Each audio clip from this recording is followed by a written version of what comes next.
Welcome into the Ringerverse. This is, of course, the Ringers Nexus podcast feed for all things fandom. We are Steve, the architect, Ahlman, the builder and tinker of things. Jomi, the explainer, Adeniran. You've got questions, he's got answers. Old man Van, he of the receding, resurgent hairline. Coke, baby Chuck, 24-karat clothing. Together we are known as the Midnight Boys. We'll be right back after this.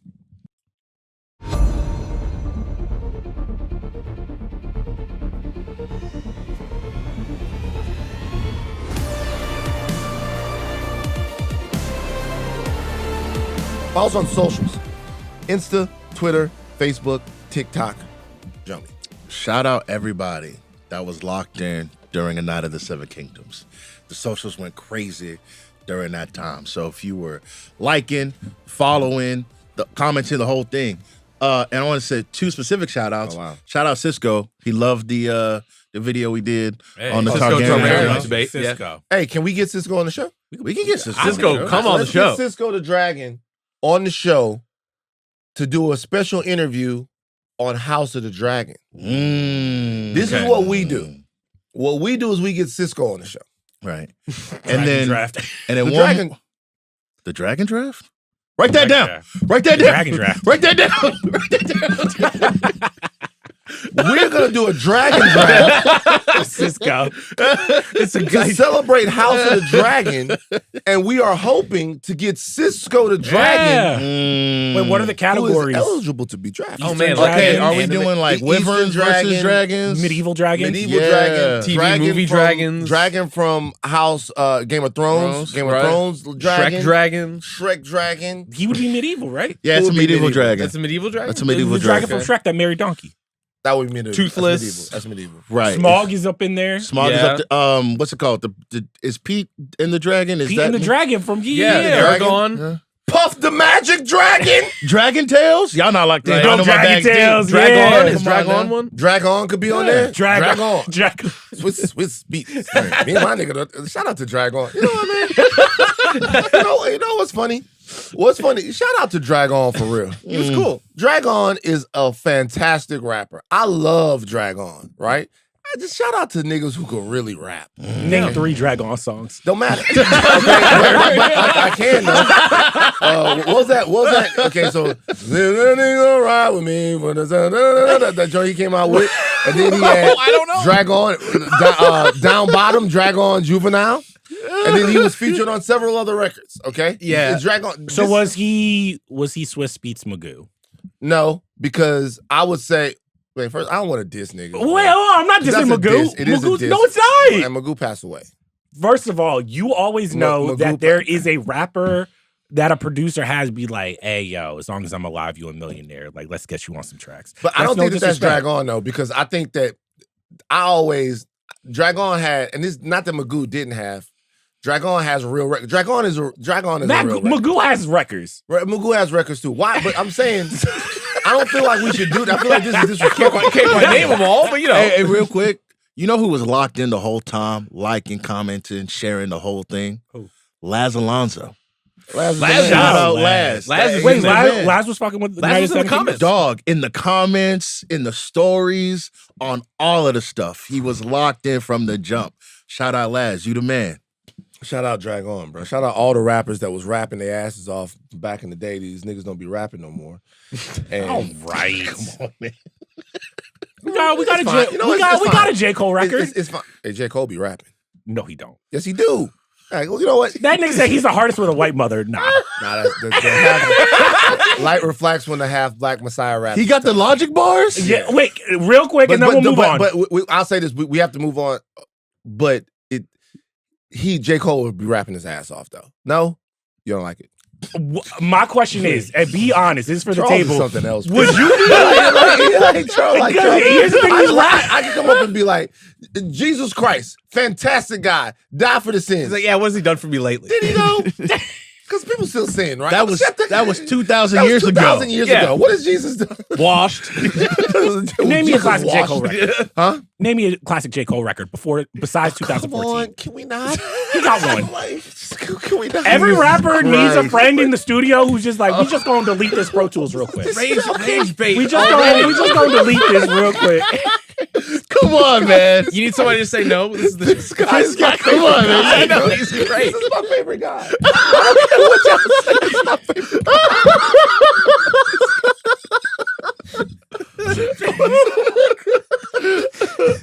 you can, 5 minutes in. JK will like, can't rap. comment, subscribe, share. You can watch every Midnight Boys and every House of R episode on YouTube.com/@Ringerverse and also on Spotify. On Wednesday, the House of R is doing their House of the Dragon teaser dive. So they're diving into the House of the Dragon. I don't know if teaser. you can't do a deep dive on a teaser, but you can do a teaser dive. You can get Do a as teaser deep dive. in the teaser as you can possibly. They get. absolutely can. Go, House of I'm- R can do it. Brother, I mean, what? The Spider-Man trailer, No Way Home came out. They did, what? Like 3 hours on 3 2 hours? 2 minutes? It's possible. Did you see our sisters in their new studio over at Sycamore? Yeah. By the way, lit. it's not Sycamore with a Y, it's Sycamore with an I. S-I-C. Sycamore, baby. I can't wait for y'all to come over there. Have y'all been? You been? Have to not Sycamore? been. No. Yeah, me and Jomi were there. Me and Jomi were Well, going high crazy. Jomi running is- in there. How you? We already did it. Yeah. You're looking real It real looks nice in there. Crazy. It looks Is good. Chris a genius? It looks The good. lighting. Shout out to Chris. Chris did. What's his name? What's Chris's? Huh? Wohlers? Woolers. Woolers or Wait, Wohlers? How you spell it? Wait a minute. He got the same last name as Mark Wohlers, the closer for the Braves in the 90s? Sure. No compliment. I changed my shit. Wait, do they got the lighting for the black people now? Do we look? Do we get Oh, some it's more amber lighting? hues, Yeah. baby. Brother, Yeah. we look beautiful. Hell yeah. Chris, Hell Chris, like if Autumn directs Sinners 2, if Ryan just goes, hey, Autumn, you got Sinners 2. If Autumn directs Sinners 2, Chris might have to light it for the brothers and sisters. Chris got it. real. I've been waiting. Shout out to everybody and how hard they worked to get the studio going. It was really Hannah, Jack, everybody over there. Yeah. What's the my man who does the design? What's his name?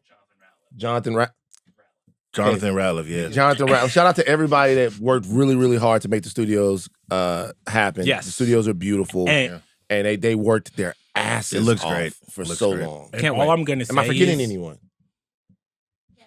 Kevin. Oh, Kevin. Kevin How could I Yeah, fucking forget Kevin? Kevin. Mr. Nicebeard. How could I Mr. forget Nicebeard? An incredible beard. He's got an incredible beard. Kevin And he got a is crazy nice.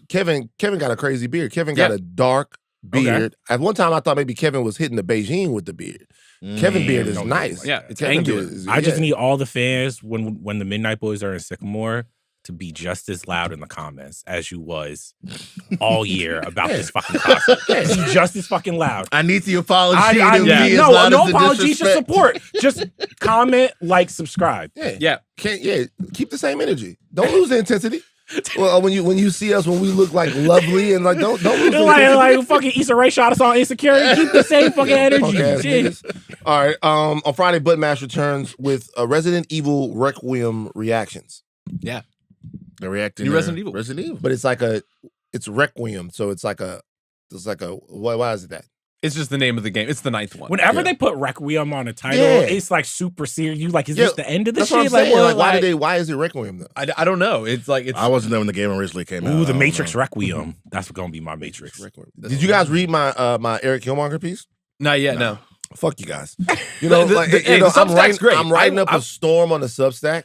You know, I can only get the way to get the Substack because I have consistent views on the Substack, consistent reads. But the way to get it really crazy is to poke the film bros. But I don't want to do that every week, right? Right. If I write about Marty Supreme one battle after another, they go crazy. They gonna call you, on the yeah. big- on the You big can't picture provoke them Reddit. on Letterboxd. Yeah. Proper. Fuck Van. Call you a Van troll, sucks. yeah. Whoa, I like you Van. didn't give a Substack breakdown of the Tourette's. Call it. That's this week. Coming soon. Yeah, It's called. It's in the hopper? It's called. It's called Niggers in London. that's the name of the Substack this week. It's literally the title of the piece is "Niggers in London and Everywhere Else." That's the name of the piece. And everywhere else. That's the name of the piece this week. That was so predictable. You know I was gonna write about that. They called them niggers on stage. What the fuck are we talking about? Like, you guys, can you think about the world we live in? Shout out to man. Shout out. I know I'm wrong. First of all, I know I'm wrong. I'm wrong. I'm wrong. You're not supposed to do it. Wait, what's the take? The take is, what are we? I didn't know how. What are we supposed to do? What's the plan? I get it. Yeah. I said on the higher line. If the plan is we get called niggers and we go, we get it. That's not gonna work, bro. And I'm sorry. I apologize. Y'all don't want my real take. I do. Y'all don't want my real take. No, well, if your real take is Charles, let me tell you something real quick before we get into the show. Come on, before we get into the show, something's happening with you. This happened to me. It's gonna happen to Jomi. It's gonna happen to Steve too. It might have already happened to Steve. Well, let's hear it. You're breaking. You don't like the structure. You don't like it. You don't like the structures you see. You don't like the thing. You don't like the reality you see. Oh, it's the third eye. Charles is breaking it. Charles doesn't. Right. Charles isn't accepted. You guys haven't seen Charles. Charles walks around. He's around the office. He kind of mopes floating until it's time to perform, and then he turns on. Charles doesn't like what he's seeing. Right. Break it some more. Break the system. All I'm Charles. saying is, you already know they don't want niggas at the BAFTAs already. Off jump. Historically speaking. This is what I like. Historically speaking, that's all I'm gonna say. And I'll just say, like, I understand the delicacies of all these conversations, but I do think that it's a little weird that when it's our moment, we gotta show grace, we gotta show humility, we gotta be humble about it. How come when it's our moment, we always gotta be like, turn the fucking cheek? It just, there's a history of it, and I don't like it. They cut some other stuff from that show. Mm-hmm. They left that in there. Why is our embarrassment, why is our pain always turned into content? I'm not trying to get too spicy, but boy, the BAFTAs, man. I gotta just say one more thing, man. Just shout out to Mike and Delroy, right? For real. Shout out to Mike and Delroy because there's a different version of that that it was just, shout out to Mike and Delroy, man. Shout out to everybody from in reverse. They like, hey, yeah, like, oh my God. Oh, it's up. All right, man. We're not as woke as you guys thought, but we're not gonna get called. No, fuck all that. This is what I'm saying. I get it, man. I'm not getting called a nigga on the stage. I'm sorry, guys. Fuck it. Don't put my man front row where I can fuck all that, man. Bro, I'm not getting called a nigga on the stage. I don't give a fuck what it means, bro. Fuck all that. Sure. What am I doing? Why did I even do that? That's because of Jomi. Like, because Jomi. If you know what, we know who we're missing in this conversation. We're missing Aleya, because if Aleya were here, she would get us right as far as what we're supposed to think. I mean, you could. I've seen the tapes. I'm a little. It's really, for me, the BAFTAs got to know better. They have to know. It's better. a cataclysmic failure on every single level. They have to know better. What are we doing? Yeah. And then, like, again, to put Mike and Delroy in that position, right, in the moment, like, it's got to be bad. Then, like, all right, we're gonna put that to the world. Everybody can see. Mm-hmm. Like, that's just, make your clips, make your dumbass content. There's nothing in between the ears there. Yeah. All right. Well, look at that. Look at that. Look at the Midnight Boy. Steve's an ally. Steve's the number one ally. We're going to do an allies draft. We are not doing an allies draft. We are not doing a cookout draft. Are we taking next one? We should do an ally. Not cook. Not. We're not doing a cookout. No, are we doing like UK, France, or like what's the? We can't do a cook. We can do an allies draft. Steve is on there. Steve top 10 ally ever. Oh, thank you, Steve. Yeah, you up there. Top 10 all time. All time. I don't know about all time. All time. I mean, it's not. The list is not that deep to me. These motherfuckers suck. Okay. Like, think about it. Give me like top 3 allies in history. John Brown. Right, number one. Okay.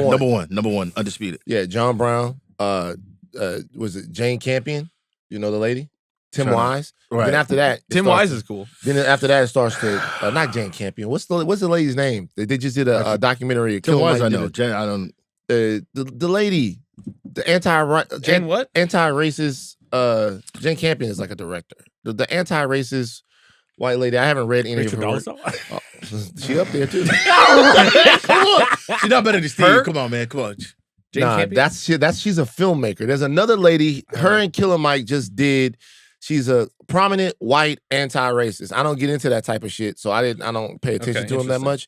But anyway, when we find her name, I'll shout her out like somewhere in the middle of the podcast. I'll just shout her name uncontrollably. And I'll try not to shout it. All right. That's okay. Stop. That's no. Come on. No. Come on. On today's show, the Midnight Boys are celebrating Black History Month because we celebrate. We're off to a great start. Okay, with a black TV draft. Yeah. This is Charles. Explain what we're doing. All right, we've done a black movies draft. We've also done a white people movies draft. But I was thinking we should get into TV. Wait, can we talk about a project you're working on that's steeped in this? I feel like it's almost unfair Because you're almost over prepared for this. Yes, I've been making the history of Black television here for The Ringer. We've been doing this podcast since about 2017.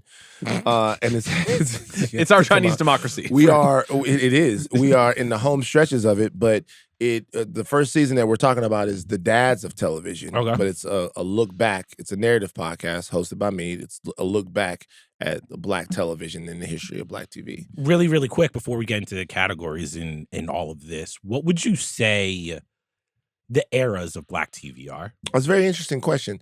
I think you have the formative era, which is legitimately the formation of Black TV and the archetype of the image of a Black person on television. That was very fraught. Good times. Early on. I'm talking way before Good Times. Way good. I'm talking about like when America was legitimately trying to figure out how they contended with an image of a Black person on television. And we're talking about people who had to go through all kinds of stuff. We're talking about portrayals that were both groundbreaking and revolutionary, but then also sometimes very stereotypical. Or even somebody like Nat King Cole, who a Black man on television, people looking at him and saying he's coming into our homes every single night is something that's actually kind of revolutionary. Not only that, though, when sports comes out, when TV blows up and sports are on television, even having the athletes on television, that's a huge part of Black TV. Yeah. Then you get into the 60s that are kind of understanding what a Black television character is. Then you get to the 70s. And the late 60s into the 70s, to me, is when the palette of what Black people on TV becomes very dynamic and it becomes, diverse. You have all of the shows that are getting made that kind of address different aspects of what is Black American existence. And America's like choosing which Black family, which part of it that they connect with the most. Yeah. That's when you get We Moving On Up, but then you also get Good Times, but then you also have Sanford and Son that comes around that same time. And then spread out, you have other explorations of Black television. You have like What's Happening, you have like all kinds of different stuff. And you have literally enough shows for there to be at least an understanding of the diversity of the intra-Black American community diaspora. Yep. Then with the 80s, you have some revolution, you have some minds that come along and expand. Fuck it. You have fucking Bill Cosby. Yeah. Who, guys, there's no way to have a conversation about the history of Black television and I have a conversation about Bill Cosby, who really just rips the lid off what people thought that they could expect from a Black family on TV. And then you have basically the 90s, Wayans Brothers come out. It's almost like that's probably the peak and the boom of it, where you got the Martins, you get Living Color, you got all of these things that it's like, it's not just Black people are on TV, where it's the superstar era. Yeah. And then I think everything We are TV. Yes. In a way. Not like we have channels devoted channels. to us. Like it's they start to see that. And then Black people, we have buying power. It's like something similar is happening in hip hop where it's like capitalism. People are just like, no. Not only do people want this content, almost they're underserved. Hip hop is a very important invention to me in the rise of Black television because people saw Black music has always been at the forefront of American music, but people saw just how ravenous American audiences were for hip hop, for this music that is, unforgiving, unfiltered, and documentary autobiographical, all that stuff. It's taking on a life of its own. And they're like, how do we get that type of energy on television? They never quite did that, but it infected parts of TV, and you could tell that they were trying to appeal to an audience that was going out buying this music and going to stores and all of that stuff like that. So to say all this, there is a rich history of Black people on television, but it could be better. It could be better. Yeah. I think we are probably in the doldrums now in terms of like, and this is less to do with like Black creators now, and it more so has to do with the system. Right. Whereas like I think the bottom probably fell out around like the early 2010s, where it's like I remember like the last probably gasp of it, like we're gonna talk about, is probably that era of like Girlfriends, Wayans Brothers, that type of like that was the last I remember of that. There being that many black sitcoms at once. They shut UPN down. That was the end of it. Yeah, they was It was over. Looking back at this draft, you're like, wow, there was really an era of like There was a 80s to late 90s where we're like, this I would was say a even lot 2000. more- Even 2000 was the 2000s last. too. Yeah. 2000s. Once it became the CW, it was over. It was a wrap. It was over. And I mean, you know, you gotta give shout out to Kenya, Blackish, Tracy, Anthony, all of those shows, Insecure, Shonda Rhimes, Shonda Donald Rhimes. Glover, yeah. We're gonna talk about all of these shows, but like having a movie where someone sits down and invests into an experience that might be centered on black people is one thing, right? A movie, I was just watching Quentin Tarantino talk about this, right? He was getting all mad about movies and the fact that like when you sit down, you own that audience for 2 hours, right? Yeah. Which is true. He's very upset about that when it wasn't like Once Upon a Time in Hollywood. Didn't he co-pro that with Netflix? Am I wrong? No, he didn't. No, he did not. No. All right. No, I think he had a partnership with like the Hateful Eight after, where he did like the Netflix version of the movie. Okay, I was looking for reasons to hate on him that didn't exist. Okay. Okay, so what he's saying is true. And that also makes it distinct from television. Movies are about going in and surrendering to an artistic experience for that amount of time, right? That's why you careful on the runtime. Television is a relationship. Television is you check on your friends every single week. Yeah. That is always an interesting position to put America in as far as TV is concerned with black people. Right? Because when America checks on black people, it's not just to check in with your friends. It's usually to check in with your friends for this like specific reason, right? How can I say this? Every TV show is about entertainment. It's about drama or laughs or anything. Right. I think the specific hurdle with black TV is sometimes asking American audiences whether it's appropriate for them, not even appropriate, whether it's meaningful or worthy of them to check in with black people all the time. Yep. Right. To be black every week, to be in a situation or in a dramatic or even comedy situation with black people all the time. And like when you're trying to make those shows and get these shows greenlit and put them on the air, you're always figuring out a way to legitimately trick America to being interested in black people every single day, every single week, every single month, whatever it is. Yep. And are you just interested in the plight of the black family, the interesting oddball happenings of the black family? Are you just interested in black kids in college? Are you just interested? Do you even care that much? Other premises that seem to make sense. A workplace comedy. What if that workplace comedy is all black people? Does it even resonate in the same way? Like, do we have that type of cultural tether to one another, right? Yeah. So when a show does really hit, and when a show is really meaningful, you normally see performers who can catch lightning in a bottle. Yeah. Like the average, think about how many shows, and we can get to the draft after this. Think about how many shows that are just cool, that ran for a long time for white people. Just cool. Yeah. They're just cool. You just watch them. They're just cool. Like, yeah, you know, it's cool. The King of Queens. That's just it's cool. It's like this. If you catch yourself watching that, you're not gonna be like, why did I do this? Right. You know, but you're also not gonna be like, oh my God, I can't wait to watch the hilarity that ensues every single fucking week. It's cool, but like, you can't just be cool and making it black TV. Right. If I'm not gonna draft this, but a perfect example, there was a moment in time where it was like, you could see someone like Jamie Foxx, where it's like the Jamie Foxx show.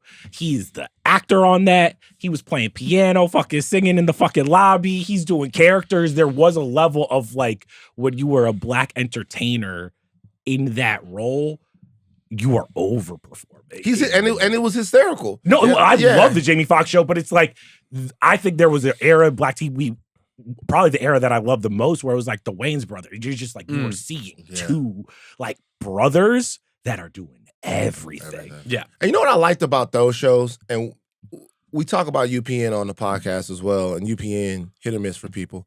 But I did like, and UPN is a there's a vast. I think we think that there was like 5 shows. It's a vast amount of shows. But it's also the brand was so strong. When I was researching, I was like, "Oh, this was never. There was not UPN. Yeah. This was not actually a UPN." Yeah. Like what I enjoyed was shows like The Parkers that went fuck it. Fuck it. We're just vibing. No, not we just vibing. This is for us. If you don't like y'all said the fuck y'all want to say. Countess Vaughn, Monique, everybody that was on that joint. This is our show. This is our thing. This is for us. And if you're not fucking with it, you're not fucking with it. As a kid, that was one of the first TV shows where I was like, I had to do an internal dialogue with myself. I was like, oh, this isn't sanitized. You know what I'm saying? Like, it's funny to us, nigga. Like we like it. And I'm not saying that only, but and so that was kind of a thing about UPN. UPN ended up establishing that there was a lane to make programming just for Black people. Yeah. Like, and we keep over and over and over. It doesn't matter how many times we prove it. Doesn't matter how many times it's proven that you can make stuff for Black people. We still got to prove it every time. honestly, every decade. Every decade we got to start over again. Every time. Like I wish that like Sinners would have been, you had to be Black to buy a ticket. We should have segregated it. Well, wait. And then we should have segregated We it. should not. Wait, Why would isn't we it the other way segregate around? Like if Skinners? you're white, you need to buy a ticket? No. It should have been, Sinners should have been Blacks only. And then when it made, because it wouldn't have made 347, it would have made like 310 because we pushed it to that, and then we could have been like, "Look, we did it." Oh, Wait, to prove that they Actually, let me pitch you on something because Black only. Let's do some Black only movies now. Like Neon and A24, they're doing all these marketing stunts. The long walk, they have motherfuckers on the treadmill. I think what we should have actually done is Black people only. We buy the tickets. And then, if there's standing room, white people got to get into a line, and you have to ask if you're invited in, like the vampires. We should be able to choose. With some movies, we should be able to be like, is this hey, what Pew Pew Pew Productions is? Pew Pew Pew Productions be like, hey, like Black people come in, and everybody else, we have a doorman out there. Right. And, That's me. Doorman Davis. Doorman Davis. You're the doorman. I'm the doorman. Nah, we can't let you choose who gets in. Why? Come on, Nah, we can't do that. Come on, man. What's We it like, I'm choosing. Yeah, we can't let you because man, you just gonna let in. It's gonna be a bunch of biracial girls and all that stuff.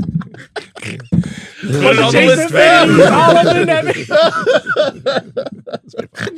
Jesus. We didn't plan to have that conversation. All right, so guys, back to the draft. Y'all know what it is. We're going in snake order fashion. The categories today are classic, which is any Black TV show made before the 90s. Sitcom, UPN, shout out Shonda Rhimes, gets her own category, and wild card. Can we see the order of the draft, please? Okay, Charles, going first. I love your cardigan. Okay. And Jomi. Steve goes last, right? Steve goes last. Cool. Great. All right. Chuck, first pick. You're wildin', just do it. Wildin', what? Just do it. Just do it. First pick. I think it's between like two. No. it's not. There's Really? one that I'm like, There's one. I don't know No. who's going drafted. No, there's only one first choice. Just do it. They gonna kill me. Just do it. They gonna kill If me. you don't do it, I'm gonna do it. All right, can I say this? Just you have to draft it. It's the first pick, I'm so glad. bar you none, first pick. without a doubt. It must be drafted. I'm confused because I thought there was like No, there's one and then like a two, but like I didn't think it was that. I was much of convinced a- you would make me draft it. No. All right, I will say this. I think so many times in Black history, we throw the baby out with the bathwater, and I do think that this show is historic. It changed my life when my grandparents introduced it to me. I want to shout out Felicia Rashad, Lisa Bonet, Yeah. Malcolm Jamal Warner. Yeah. You cannot describe what this show did for America, what this show did for Black people. You got to do Cosby Show. It's Cosby Show. Okay, just say the preamble. All right, we were gonna. They're gonna kill me. Preamble. It's the Cosby Show. It's the clear number one. It's clear. If you were doing an overall TV show draft, like It's if you were there doing somewhere. it's very near the top. I it could know. be the number one I show of all know. time. It's the number one Wait, sitcom you're of all time. acting like I'm the asshole for being like, God. I'm like just. This is the first time going first in the draft. Fucks you. Draft. You have to draft the Cosby Show. And this was something that we ran into, attention that we ran into On the podcast? on Moving On Up. Is the reality of the situation is that the Cosby Show is a game changer in terms of a television show. It is a complete game changer. And for a black television show, the Cosby Show might be the single most important piece of black multimedia art that's ever existed. For a show like that to be as massively popular, I'm not talking about popular as a black show. I'm talking popular as just TV show. Yes. TV shows in general. And hearing my grandparents and parents like talk to, because like I would just be watching it on like Nick at Night and just like laughing. And my parents are like, no, you don't actually like understand what it was like to sit down weekly and watch this show. They're like, we could see overnight white America, their opinions changing. Like, oh, black people have these loving family units that are nuanced and they are complete cute. And just the amount of talent that came through that show. When you watch that show now, you're like almost every single episode you point to like a guest actor or this or that who had their moment on the show. It changed my life. Seeing that show, I do think in terms of like comedic sensibilities, realizing that like I could write something like that, create something like that. 6, 7, 8 years old was like 6, 7. Wow, Don't- Joey did it. So look, I'll say this, and they're gonna kill me. We can move on off the Cosby. You have to draft. It's the number one show. You have to draft. Now, like listening to the pod and understanding makes 100% sense. I get it. Mhm. On the graphic, you're Breakout's gonna be Graphic tough. is- It's Yeah, over. yeah. You're cooked. We might have to redact it. You cooked. It's Nah, over. the Cosby Show is there.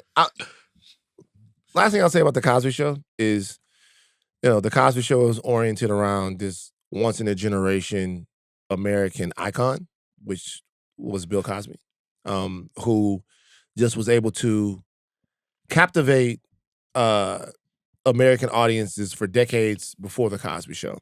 This is why the personal failing of Bill Cosby is so profound. Yeah. Mhm. What Bill Cosby represented was really like, he had a sensibility insofar as he didn't want to be dirty, and he would chide other people about that. There was certainly a part of Bill Cosby that was kind of steeped in this respectability that might have been, a little corny to more daring performers and all of that stuff that existed. But it wasn't more insidious than that, because I remember even before all of the allegations came out about Bill Cosby's history of exploiting women, using his power against them, abhorrent things. I remember walking in one time where my parents were watching Bill Cosby talk at a college, and they were like shaking their heads, and they're just like, yo, what's happened to this man? That's later. That is later, but this was pre like everything coming out, where even they were having like an intergenerational conversation of like, what does this performer who has done so much for us mean in the 2000s when it's like he hated hip hop? Right, that's later. That's what I'm talking about. I'm not talking about like that. That is a conversation we already started to have a conversation with Bill Cosby, which is actually what inspired Hannibal Buress to even get up there and do what he did. Right. Was the fact that he was tired of being lectured by Bill Cosby. Yeah. What I'm talking about is the Bill Cosby that was in the 70s and the 80s, when he was doing these terrible things. His public-facing image was not just that of a performer, but one of a performer that like was deeply, deeply, deeply dedicated to the Black conditioning experience. There's just no way around that. Yeah. Bill Cosby would talk and make videos and have parts of his shows that were about exploring Black history, exploring the hidden parts of Black history, the hidden parts of white supremacy that we don't see around us every day. Everything he did was Black. It was Fat Albert. It was Uptown Saturday Night. It was all of this stuff. It was the Cosby Show, and then the Cosby Show sort of crystallizes his beliefs on America in this family And his vision of what he wanted to present right, Black America. super duper crazy authentically black. Authentically black in the way the family is multi-generational. The grandparents are around all the time. Authentically black in the art, in the dress. Like there was nothing whitewashed about the Huxtables. Right. They weren't black excellence. They were black people who had done things that America found palatable. It was incredibly powerful, and he ruined it, which is another just example of how you don't want to get into a situation where someone's personal peccadillos, failings, terrible things color who they are, but that's just the way life is. Yeah. But can I ask this? Because even when I was thinking about whether we should draft it or not, I was thinking about it this morning. I was like, I remember after the passing of Chadwick Boseman, I talked to Felicia Rashad, and it was like this moment in my career where it was like, oh my gosh, I grew up watching you. And I think about her. She's still a legend. You can't take anything away from her. Yeah. But there is a level of like, how much punishment, even advertently, should her, like, how much of her legacy should take a hit? Because arguably the biggest thing that she was made a part of, same thing, R.I.P. Malcolm and Jamal Warner. How much should their legacy take a hit? Like, for the failings that had nothing to do with them? Nothing. They had no hits. I think that there are other things that people, and I call her Miss Rashad. There are other things that people might have issues with Miss Rashad over in terms of the way she's maybe defended or spoken about Bill Cosby. But the show itself is the show itself, and it is the unimpeachable first pick of any draft that has to do with black television shows. Just the way that it is, guys. I'm sorry. If they kill me, I'm blaming you. It is what it is. All right. Number one pick for me. If you couldn't get the Cosby Show, I'm taking Good Times. Yep. I don't know what show Jomi thought was also going to be drafted. It's not Good Times. I mean, okay. So Good No, Times. no. I had my number one overall pick that actually wasn't pre-90s. Yeah. So I'm going classic. You're I'm going Good classic. Times. Okay. I'm going classic. I'm going Good Times. The reason why I'm going classic, I'm going Good Times, is because I gotta get something from that classic era. Me going classic first is respecting the fact that Good Times, the Jeffersons, all of those different shows like that were holding it down in a time when it was 3 networks, not that many shows. Right. Good Times itself, the creative behind the show was oftentimes fraught. That's a Norman Lear show. Yeah. It was oftentimes fraught in terms of like how much shine JJ was getting and whether or not Esther Rolls and John Amos were comfortable with some of the portrayals of black people and JJ the Dynamite. The show was black in its presentation. It was social. It dealt in all these different characters, but also it was having some real black problems behind the scenes in terms of that never-ending fight for how we should be presented to these audiences. Right. All right, that's mine. So Good Times number 2. Good Times, Jomi? classic.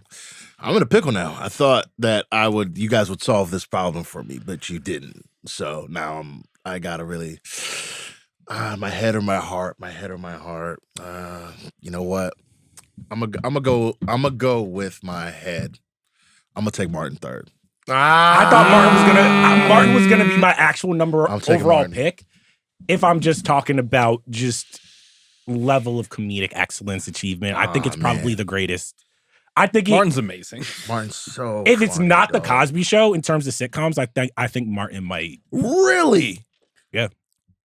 So if it's not the Cosby Show, you guys is number 2 overall. Well, I was gonna pick Martin. I didn't want to get it. I was like, we gotta historically.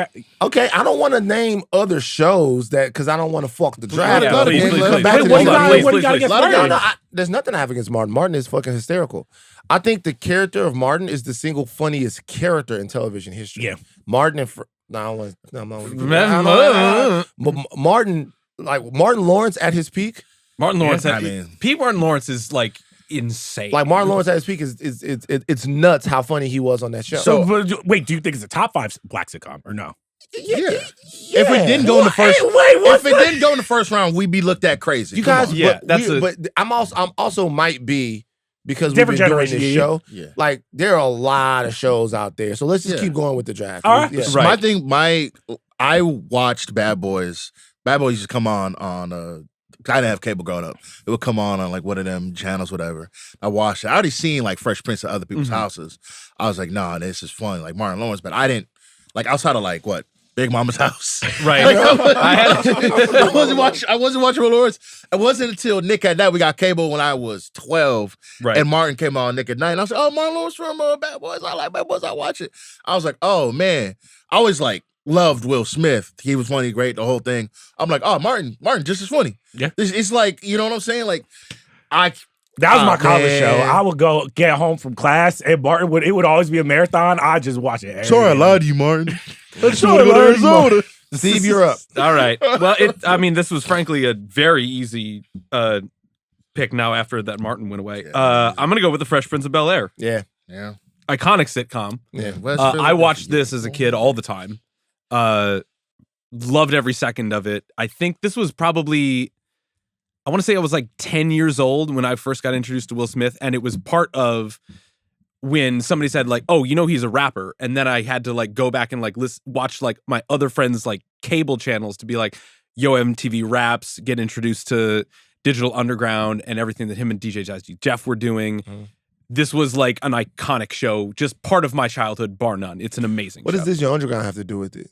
Because they were on Yo MTV Raps. Oh, I thought you were about to say Will Smith was in Digital No, Underground. he was not. You're He was a not. motherfucking Dog! fucking- I did Come not. on, man. First of all, Don't even do me like that. Don't do me like that. Did Don't you do think me that like I was going to About to confuse freak you. Humpty with Come Will on, Smith? man. Have I ever told y'all my Humpty story? What's Have your I Humpty told y'all story? this? Spell it with an umpty. I'm gonna get killed for this, but I have to put myself. Oh no, you did tell I did this. tell this. I did tell. High this. I don't school? know this. High school. I did not know that Humpty and Shock were two different people. Oh, right. Yeah, you did say Okay, this. I You did. didn't know they were they were just wearing glasses. I didn't know that Humpty and Shock were two. Shout out to Derek Dansberg. Derek Dansberg. He had a little bit of a. Derek Dansberg had a little bit of a stutter. He went, "That's the same person." Don't do this stuff. Don't do it. It was just funny, bro. It was so funny, man. It is the same was person. The man, bro. Derek was the man. Shout out to Derek. Okay, No. all right. Where you got another pick? Well, meteoric rise from Will Smith Mhm. in that show. Do I have time to wait for UPN? Yeah. That's the main. You can wait for question. UPN if you want. They got Bitch bars ass on bars. niggas. They got a lot. No, I know. Whole ass boy. All right. I apologize. I apologize. For classic, I'm gonna do Sanford and Son Oh, it's very nice. because I love Red Fox. Red He was- Fox. I- Those I- are two strong selections. I know, Steve yeah. Arena. Yeah, if Steve wins. Here's this. the Yeah. thing. I'm like a huge I grew up more. Again, I was introduced to Red Fox because of his stand-up comedy first and his like comedy routines before I saw the show. Your parents were listening to Red Fox? What the fuck are you talking about? Is that true? Yes, You were listening to Red Fox. my before- grandparents were listening to Red You were Fox. listening to Red Fox before your. My grandparents loved Red Fox. What? You're looking at me like Professor X right now. Is this bullshit? No, it's not. I promise you. Richard Pryor and Red Fox, they had those albums spinning in my grandparents' house. And you knew those before you saw him on Sanford. Yes. and Son. That's crazy. I can't even say that. crazy. I knew Fred Sanford first, and then I went back and listened to the Red Fox and was fucking shocked. Yes. At what I was hearing on the records. That's Steve. Have you always? The more you know I about can surprise Steve, you. the I can more you know surprise about you. Steve, man. No, my grandparents like they loved comedy records. I And that will was say- like Richard Pryor, Red Fox. That was their thing. What was it? Was it TV Land? That was the Oh, TV yeah, Land yeah, yeah. definitely had those TV classic Land. records. Sanford and Son. yeah. They was playing that. Yeah. I was I'm like, coming, that, Elizabeth. Elizabeth. actually, as a kid, That character is insufferable. that was the first time I was like, damn, we could be this mean on television. Hell yeah. I was like, hell yeah. All right, show me. I gotta take a classic here. I'm gonna go. You know what? I'm gonna go with A Different World. Oh, right. Never saw this. this. Never saw this. Strong take. Got So, a strong pick. We were talking about this the other day. Mhm. One of the most beautiful women to ever grace the earth in the hit from The coldest. from the Big Bang all the way till now. Lisa Bonet. Coldest. Good God One of the Almighty. One of the coldest. Lisa? Okay, you guys know how the whole biracial situation, but like it's that on the list? You gotta stop. Lisa Bonet is cold. Okay, 1988. There's gonna be a You know what? wind chill. Do yourself a favor. Everybody, right now, Yeah, just Google I'm Googling right now. Lisa Bonet, yeah. It's 1988. Lisa Bonet. You have the. Lisa Bonet, you down to the year. 1988. Look, Oh no, It's cold. nah, It's come nuts. on, man. It's ridiculous. Oh, Jesus Lord, have mercy, bro. Fellas. It's, I mean, bro, man. it's Yeah. bro, Come on, it's Yeah. the bruh. Yeah. Hey man, you know what? I can only go that it's cold, bro. So okay, so outside of Lisa Bonet's fineness, Lisa Bo, actual show. actual show. Dog, this is one of the most beautiful. You're hypnotized. You're just like, oh my god. like Just what it like. I found Can't this do that out one. way too late. But this was a spinoff of The Cosby Show. I did was. not know that. Boy, Because I did not grow up watching The Cosby Show. Also, you didn't. Also, this is some lore. This is Wikipedia was popping. I was like, damn, Bill Cosby and Lisa Bonet were beat. beef. It was beef. It was She beef. knew. She's like, It was well, no, there was a lot of there was beef going on, and then Lisa Bonet had started to spread her wings a little bit. yeah. And Respectability politics came in. Angel Heart, Of course. all kinds of deals, and then like the Different World spinoff. Actually, Different World. Lisa didn't get necessarily, from what I remember, she didn't get kicked off the Cosby Show for Different World. She Yeah. got kicked off Different World. She got her own spinoff because she was becoming such a big deal, and Denise was graduating. Oh. Different World is what she got fired from because of everything that was happening and like who Lisa Bonet was, and then some of the problems she had with Bill Cosby and all that stuff like that. And then like Lisa, for a while, she continues to work as an actress, but she then becomes like a mysterious figure in like Yeah. American culture. Do you- Almost to the point that my mother used to think that Bill Cosby was like blackballing Lisa Bonet. Oh. And my mom used to say stuff like that, just like we didn't see her as much. And you'd have thought that That's not a You'd have crazy thought- theory. you'd have thought that like you'd have thought that Lisa Bonet would have been Halle Berry Yeah. throughout the rest of that decade. My mother used to be like, "Where did she go? Like, what happened?" She then comes back to the Cosby Show, though. We should say, Yeah. she comes back to the She came Cosby back Show. to a Different World, season 3. Yeah, she comes back to the Cosby Show. So like things get patched up. But even after that, like it was like my mom was like, "We don't see Lisa Bonet as well. I wonder if things are all good." Whatever. But she did come back to the Cosby Show. Rissa Tomei was also on season 1. Man, the whole Come like on. Jada Pinkett, Don Lewis, Glenn Turman. Like we talking about people going crazy on Different World. Different World is one of That's the good. most. That's- That's a fucking fantastic Sneaky show. good pick. You know, I'm being from Baton Rouge. My dad went to Southern and all of that. Black colleges were a part of my life, but just to see it on, you could not wait to get on somebody's yard and do your thing. Different World. It's coming back. Wait, they're bringing a different world back? They bring Different Really? World back. Wow. Oh wow. I know that. Yeah, it's coming back. Everything's a goddamn it. revival. It's your turn, man? No, it's not. Is it? Yeah. It is. Hold on. I'm going unconventional here. I'm getting a show I have to have. I'm drafting it in wild card early. I could have taken it late. You guys are not going to draft it. I'm taking it Living Color. That was literally It's on the okay. list. It was on the list. Yeah, I'm taking it Living Color. All right. No, and Living Color is amazing. It doesn't matter what black television draft it would exist. I have got You to gotta take get it. in You Living gotta Color. have it. No, I and have- I Living Color is have to have- amazing. I You have gotta to have have it. the show on my team. This is one of the most important television shows, bar none, ever. Yeah. If you're talking about talent coming out of a show, if you're talking about a show changing the way that comedy is written, Mhm. Dog.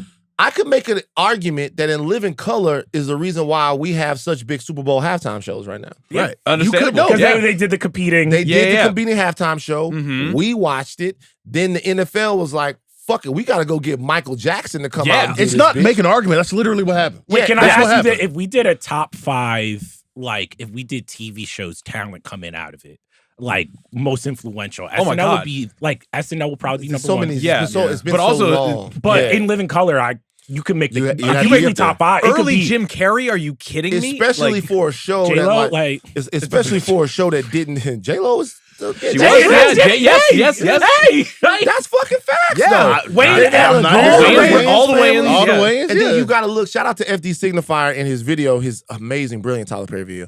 Shout out to FD Signifier who talks about the fact that when you start looking at this stuff, Living Color happens because Robert Townsend does Hollywood Shuffle. Mhm. Then Hollywood Shuffle gives birth to like it helps Keenen Ivory Wayans and the rest of it. And then Keenen Ivory Wayans, a fucking genius in this. I'm gonna get you sucker. Then in Living Color, Mhm. all of these things. Eddie Murphy's in there as far as his effect on people. There's this cyclical nature of black influence and inspiration that leads to In Living Color being one of the funniest, most relevant shows ever. We'll say this. If you guys are going to go back and watch and live in color because you're hearing us talk about it on this, put your big boy pants on. It's a different time. It was 1991, okay? So just if you're going to go back and watch it, put They your were big doing boy some pants on. crazy stuff over there. It was 1991, all right? It's a little different. It's a little All right, so different. You get 2. you know what?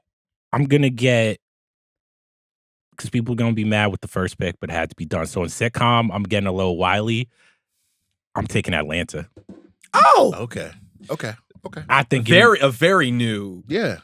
but I think if we're addition. talking about really, I think Atlanta and Insecure at a time when there's not a lot of black TV on streaming, on television or whatever, I think you kind of get this new crop of creators. I think for what Atlanta did for that time period, and I really think I believe Donald Glover at one point said, like, yo, why can't I strive to make my Sopranos? And I think that is obviously a very nuanced and kind of just like, if you want to get into like what that means about what he said. But I do like when an artist is like, I'm shooting for the fucking moon. Yes. I have all of the same touchstones as you. I love fucking David Lynch. I love prestige film. Let me really try to go for it. And I know people have their feelings about how Atlanta ended or whatever, but it's a classic of the form. You know what I really love about Atlanta? And I don't want anyone to take this as a shot to Donald Glover. I don't. Because Donald Glover is one of my creative deities, right? Mhm. So I don't want anyone to take this as a shot. Donald Glover comes out and what was the name of his sketch comedy group? Dare Comedy. Dare Comedy. So he has that. Then he has Community. Mhm. Yep. He wrote on 30 Rock. He wrote on 30 Rock. Yeah. So Donald Glover is existing in spaces where he is the funny black guy. Yep. And for a while, Donald Glover's identity seemed like the funny black guy in the white space, right? That seemed like a deal. Nobody really had a problem with it because I feel like, not that I remember, I felt like at that time, we maybe weren't litigating that stuff as much. We weren't having constant conversations. I don't about even it. think not only were we not litigating it, I think it was happening across entertainment because the boom of the internet, you had Twitter and Tumblr. Yeah, and the Instagram. 2010s were a lot. I remember this being a time where Pitchfork wrote up, they were surprised that fucking Jay-Z and Beyonce went to a Grizzly Bear concert. And you guys are like, who's Grizzly Bear? They were an indie band. They were great. They were great. But we were litigating at this point. White people were like, oh, black people like other stuff. They like white art. And I think Donald Glover got kind of wrapped up in not only being the only black person in a white space, but having touch points that I know all black people had. Mhm. But a lot of times a white audience was like, no, that's for us. You guys aren't smart enough. You're not cultured enough to really get the shit that we're doing over here. And it's like, So that goes on for a while, right? And I still think it's the No, one battle after another if you conversation. If you go back and you look at some of the stuff in the comedy now of Donald Glover, and there was an appeal there. You know, he was doing the college circuit as far as like his stand-up comedy and stuff like that. Then there starts to be this change. And the change is twofold for me for Glover. Number one, his art starts to get like really serious. Yeah. When and a lot of people have had different feelings about like camp and because the internet and all that stuff like that. I mean, the line is he stopped rapping on Asian girls, and that was. I mean, yeah. I mean, look, but when because the internet when it came out and just watching everything around it, I was like, oh.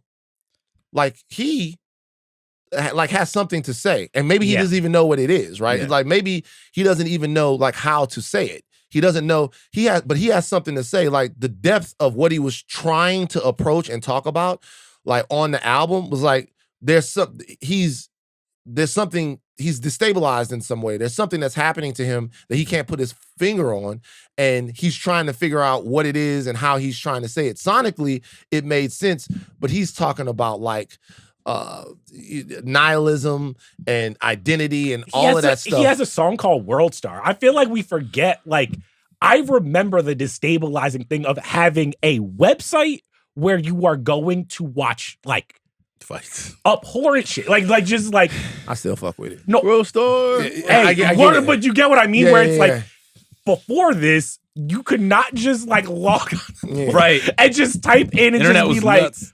black people beat each other, just like crazy shit. And I do think because the internet, he is trying to grapple with something that wasn't just a black condition. It was a human condition where it's like when you're going on YouTube, Instagram, or whatever, you have constant information coming to you. And what does that do to the black experience? And I think Atlanta, to me, is actually the best showcase for that type of. That's what ended up happening was, I remember he goes on the Breakfast Club and he goes, I just want to be big and white. And then everybody's like, what the fuck are you talking about? It's like, whiteness is blankness. There is an angst for a lot of black creatives to where they just go, I always try to put it in words, but I never do a good job. But like sometimes you sit down and you watch Star Wars and you go, man, like there's no black people in this. Yeah. And you go, I would like to make something that's I would just like a part of my experience to be the way America just comes to story and not have to filter it through something that America understands, like filter it through something in the hood or filter it through something in slavery or I want to just be able to tell this big deep sci-fi story about all of these things. And I don't want to have to translate it in setting or something like that for America to get it. Right. He ends up doing that by doing that. Yeah. Atlanta ends up becoming the way that Donald Glover achieves this incredible cultural zenith, and it's the most like devastatingly him thing ever. It is black. It is black. The characters are black. The characters are relatably black. It is in the blackest city. I don't want to say necessarily the blackest city, but what we perceive as being the blackest city, a black Mecca. It's all of these things, but it's also avant-garde. Yep. It's also highly artistic. Yeah. It's all of the things that people didn't think you could do with black art and black media. I don't know why I didn't feel like we had been doing this stuff, but he ends up doing it by like really reaching his hand back out to us.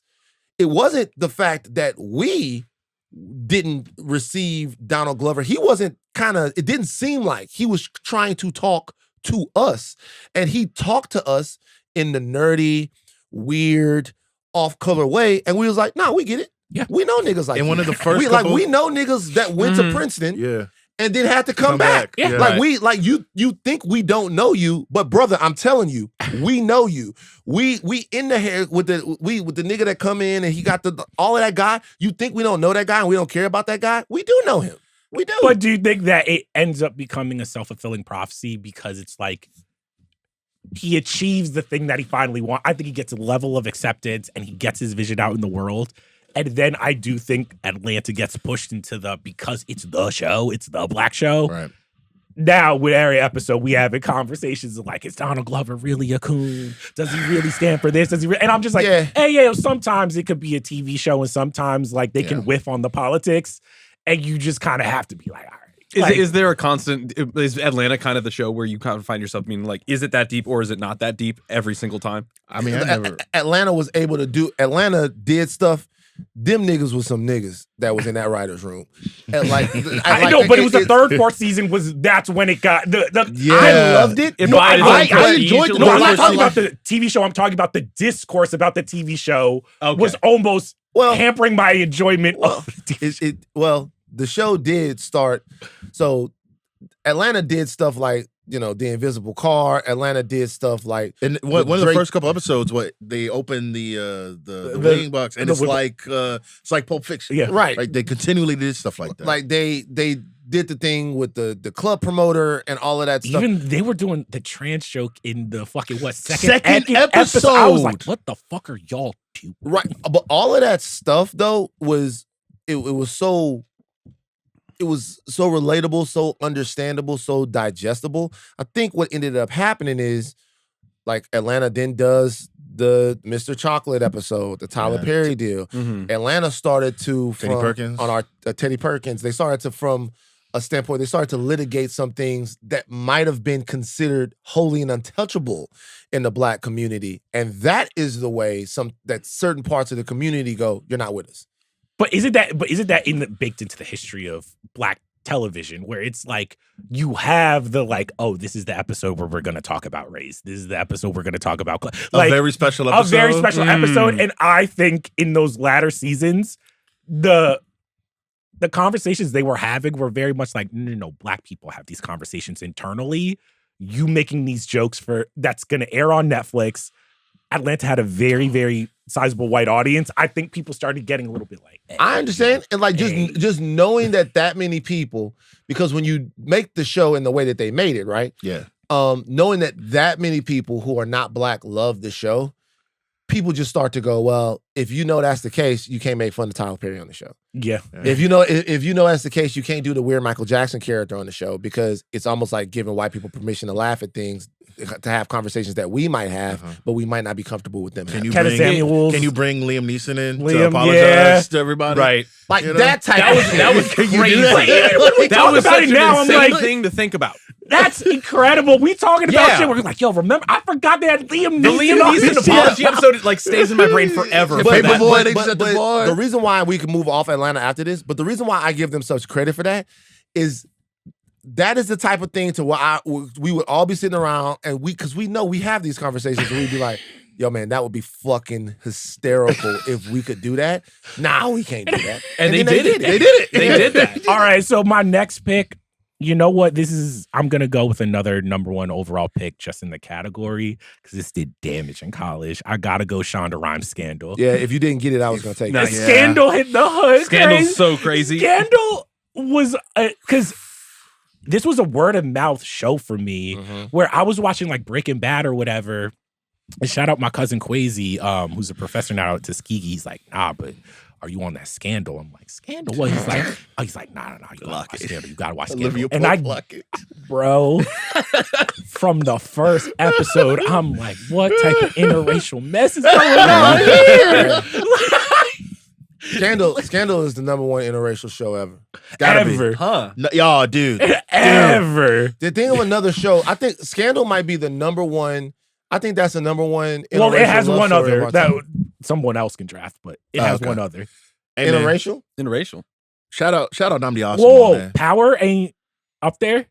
As far that is And the that shit is Ghost true. was doing. Yeah. He was jogging around New York, spinning around fucking poles with his shawty, bro. Come on. But let me just tell you, like, Fitz and what's Olivia Pope. and Olivia Pope, their relationship on this show is not only so funny, but when they bring in Olivia's dad, Oh my God. I like it. He was no more. I man. forget what episode it was, but that one where he tore her up. yeah. He went crazy. He was like, I was like, oh my gosh. That's supposed to be your daughter. What you doing? And every single episode where Fitz would kick Olivia to the curb and she would go back to her Back. apartment drinking red wine, Yeah. eating popcorn down bad. I'm like, pick yourself up. Yeah. Hey, but for some reason though, I wasn't. The Olivia Fitz thing, it never bothered me, man. Like it was supposed to bother me, but it didn't, man. I mean, it's it never fucking bothered me, man. I Is- like it was supposed to bother me, but it didn't bother Is me. it weird now that like when Scandal came out, I was just like, oh, this got the soap opera flair, man. There's never gonna be a white president sneaking in his black chocolate side chick. And now I'm like, that's just what we like. That's regular. I mean, but do instead, that. it's just a bunch of pedos in the White House. But It's tough. Yeah. So, Scandal is off the board. So I'm just gonna leave Shonda Rhimes alone at this point. I'm gonna come back Oh. to her later. Okay. I gotta go sitcom. Sitcom is by far.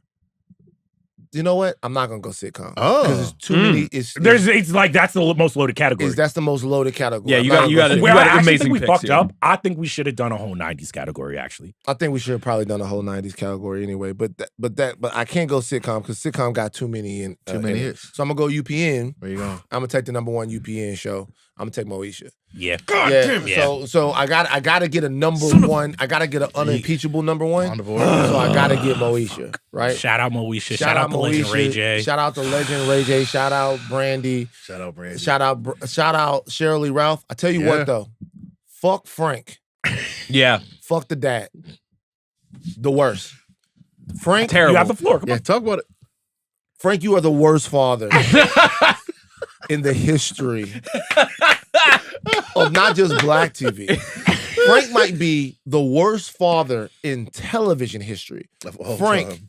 continuously, do not miss moving on up.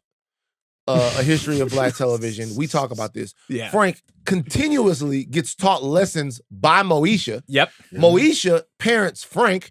Frank says stuff. Hey, need you home by 11. Moesha turns around. Dad, you don't even know what 11 o'clock means. And just Deep shit. Just fucks Frank up. Then on top of that, we think Frank is this paragon of respectability and right and virtue. The whole time Frank got a son and they say it's a cousin.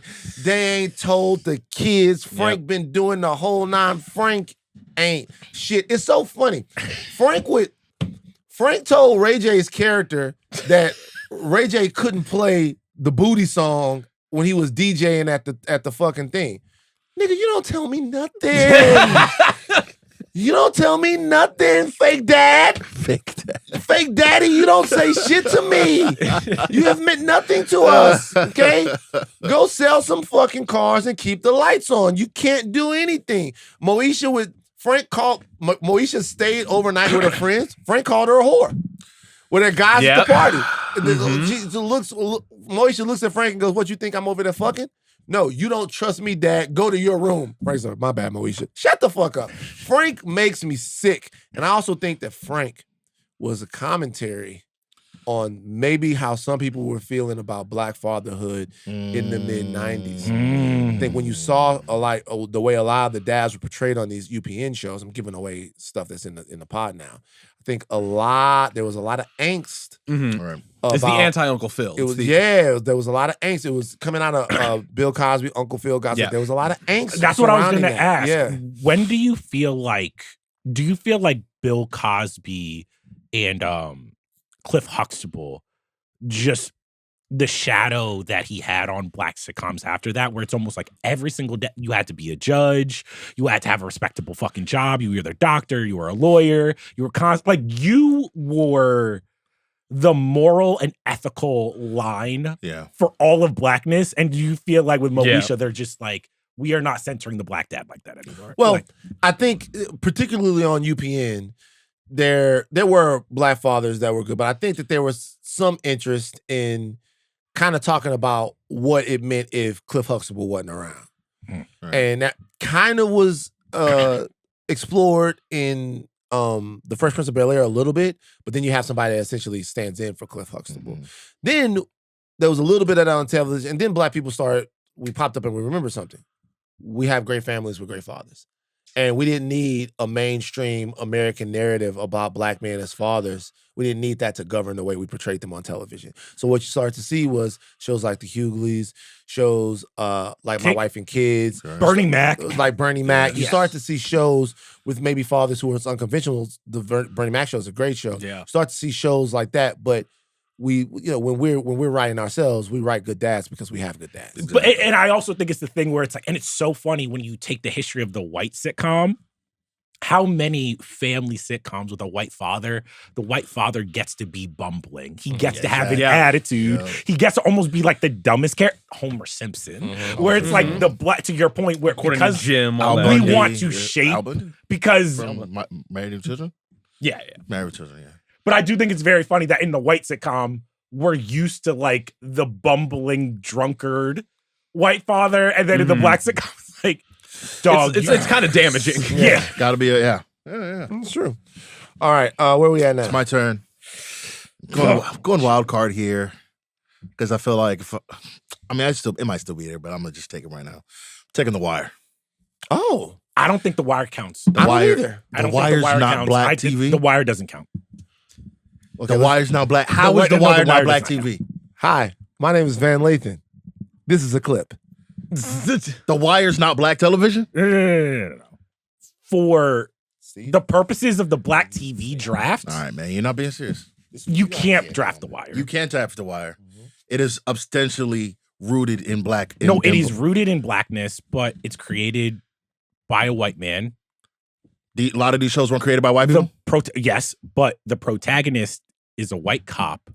And as the series progressed, and this was always baked into the series, it is telling the story of Black America. It is telling the story of what was happening in Baltimore at that time. But I just think because of the positioning of the show, I don't know necessarily if a lot of Black people were on the show, you know. I just think for the purposes of this draft, it's a little tricky for me. When I'm thinking about The Wire, and like to your point, I'm thinking like obviously about McNulty, and like, but for me, I'm thinking about like what really drives the show. Yes, and that's Daniels, that's Freeman, right? You have Kima. The show, like, I even like forget the drug dealers, which like obviously like they're all Black. It's just like inherently just on that side. Omar, Idris, you know, like that. All of that is Black. You talking about the cops? It's really like what McNulty, the dude who shot the dude and went to go be a teacher for 2 years, like and then what's his name, Landsman. Everybody else is Black. Like Bunk, like we're but to me, the that's what the show evolved into. I think that was always going to be the spine of the show, but because they literally had to beg to get it on the air each time, even the second season is like it's a pivot where it is like the second season is not as Black as the first, and then by the third on, I think they're realizing like, oh no, we actually know what the heart of the show is. Man. Marlo, I had the same thought. Bodie, I'm not mad at you. I just think even when you look on the list of greatest Black shows, it's on there. The Wire's on there. Arjuna says yes. So listen, this is a fundamental. This is a fundamental deal, right? So you guys would all say The Color Purple is a Black movie, right? Steven Spielberg, yeah. However, but the guy who put the movie fucking together, Quincy Jones, all of this stuff, all of these amazing Black people involved in it, but they want the movie made with sort of this technical elegance, and so they bring in Steven Spielberg. Now, I can look at the movie and tell that a white man directed it. I can't. I'm sorry. I don't give a fuck what you guys. The movie would have been fucking different. Like Ryan Coogler's The Color Purple is a lot different, right? Blitz's Color Purple is a lot. I can tell, right? But still, though, the question about whether or not a show that is as heavily culturally Black as The Wire is, and it is, like you learn about Black cultural norms in The Wire, Black cultural norms that oftentimes are wrapped in criminality, right? Yeah. The Black, you know, but you still learn about church on Sunday in Baltimore. You still learn what they eat, where they go, the basketball game stuff. You still learn a lot about West Baltimore Black culture in The Wire. Right. But The Wire is not about Black people. The Wire is about Baltimore. Dysfunction, systemic dysfunction, litigating the police, the school, the dock, the newspaper. It's about Baltimore. Baltimore is a Black city. So the question becomes, is anything about Baltimore that reflects the city, honestly, inherently Black? Is anything about New Orleans that reflects the city, honestly? You can't tell a story about New Orleans and tell it honestly unless you talk heavily about the problems, goals, and conditions of Black people. But would you say, because I think The Wire to me is shot through a white lens, but the reason that it might not be as apparent is because it's also a journalistic lens, where it's like because it is based on a book, because it is heavily reported, because they actually went to the city and they're casting people that are from the city. I do think that it's like, if someone said it was a Black show, I'm like, honestly, if we were on the street, I would never argue with you. It just, to me, for some reason in my mind, I don't know if I situate it as, when I'm talking about Black, I don't know if I situate it in that lineage. I might be wrong. Can I ask, like, is it the divide between like a portrayal of cultural authenticity versus the creative people behind it and the actual like lens that in which it is portrayed by those creatives, or is it something different? I just don't. And maybe this just might be a me thing. Whenever I think of The Wire, I immediately just don't go like Black show. David Simon, Ed Burns, George Pelicanos, the people in the writer's room not Black. No. So it's just that in my mind, and maybe I know too much about The Wire. But like, you can't say that they did any sort of like cultural disservice. No, or anything like not that. at all. Yeah. The Wire is a top 3 television show for me of all time. Right. I love The Wire. We're gonna get a call back. We're gonna get a call back from someone that's gonna help us with this argument. Okay, great. Let's put Let's a log that choice. Okay. Let's log that choice, and then we're gonna come back. So Jomi has picked The Wire. But wait, why are you actually giving your like real opinion? What you mean? Do you think The Wire is a black television show? I have never thought about it, and that's why I was so into it. I've never actually thought about it. When you said The Wire is from the white gaze, I guess inherently it's from the white gaze because of the creators and the way they look at stuff. But I think the genius of The Wire is that it's actually not from any gaze at all or from multiple gazes. Well, no, that's what I meant by like, it's the journalistic gaze. Mm-hmm. It is the fact that they are attacking that show. Like, it is a Baltimore show, and because Baltimore is black, and every season is looking at a different vantage point of Baltimore, that's why I think you can get away with maybe the writer's room being predominantly white, or feeling like because I was like, can I draft? At home I was like, can I draft this? And I was like, no, don't draft it. But I think The Wire is something that over time, to me, you could argue became a black show because the heart of it, from the actors to what people remember about it, the best moments are black people. Hold on for a second. Let me tell the people who we on the phone with right now.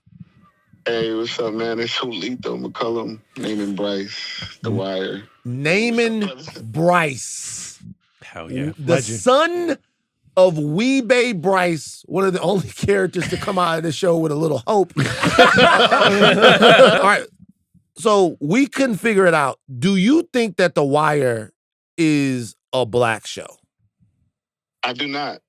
I do not. It's tough. I know The Wire is a show about systems. And it's a show about the drug trade. And when you talk about the drug trade, that is the main character. It is about drugs. And then you watch the show kind of narrow down why and how the drug trade works. And so you see it from, unfortunately, the inner city, but then you watch how it occurs and how it shows up in the political world, in law enforcement. You watched with the Greeks, who are the real, like, kingpins of this. We are just very, very small fries. We are, as they would say, pawns? Pawns. On the chessboard, right? Some smart-ass pawns. It's some smart-ass pawns. Shout out JD.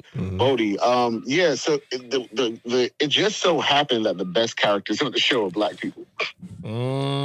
So we are doing right now a black television drafting the very best black shows in the history of TV. Do you think The Wire should be eligible to be drafted? Well, of course, because it's predominantly a black cast. Okay. But Van, this is not going to be fair. Why would you do that to all those other shows? That's what I'm saying. Yeah. So so Leo, you think The Wire is the best black show of all time? Yes. Wow. So it's both not a black show, but see, this is what we kind of. It's on the line. It's on the line. On the line. See, you didn't set me up with this dynamic here. All right. Now when we talk about that, I mean, the only thing I don't even know what better. So let me ask. So we drafted a lot of them, right? So the final ruling is yours. We're getting a ruling from cast members of the show. The final ruling is yours. Should my friend Jomi be able to draft The Wire in this draft? Yes, Jomi, you got it, brother. Jomi's got it. Jomi's got it. Thank you. All right, you doing such amazing stuff. We're not gonna let you go without you telling people everything that you got going on and everything you getting off the ground and following your career and stuff like that. I appreciate it. Only Van will call me with an impromptu interview. I just dropped my album, 33 Winters. What up? Available on all streaming platforms. It's doing amazing. Please check that out. I got a lot of huge things happening on the music, on the movie and TV film scene. Coming very soon. But right now it's the music for me, man. 33 Winters, the album is out right now. I'm working on a gospel album also. Yeah, I'm doing a little bit of everything. But yeah, soon come, man. Follow me everywhere. I am Julito on all platforms. So the gospel album is a religious album. Like which side of it are you on? All through it, right? So No. I mean, which side of the religious conversation? When you say when it's gospel, is it gospel? Is it gospel for God or is it gospel for the other side?